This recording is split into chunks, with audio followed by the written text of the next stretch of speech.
Okay, so now we're going to make what we call a bound seam finish. So a bound seam finish is where we're actually going to take our seam allowance and we're going to enclose, encase, or sandwich the raw edge of that seam allowance in between two layers of fabric.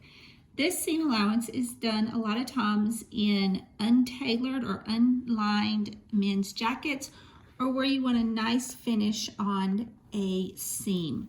So what we're doing, this is bias tape, and this is tape that is cut on the bias as a piece of fabric. Remember, the bias is the grain line that's at a 45-degree angle, and it has the most stretch. Bias tape is sold in packages like this. You can have single fold or you can have double fold bias tape.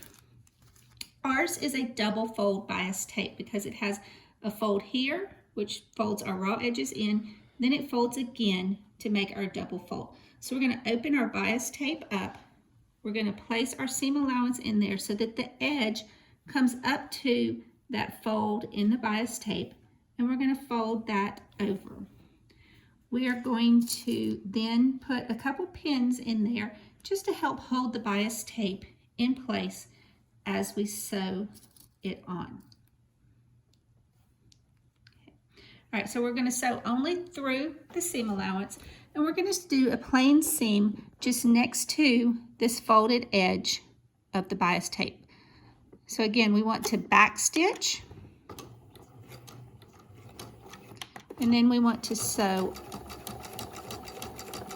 down, sewing as close to that folded edge as we can.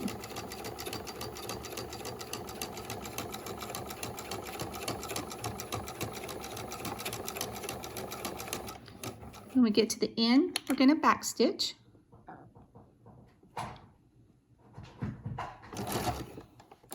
And then take our thing, cut our threads. Remove our pins.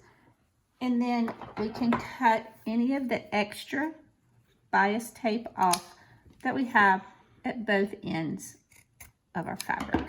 If we open that back up, then we have a bound seam where it is enclosed in the bias tape and you do not see a raw edge.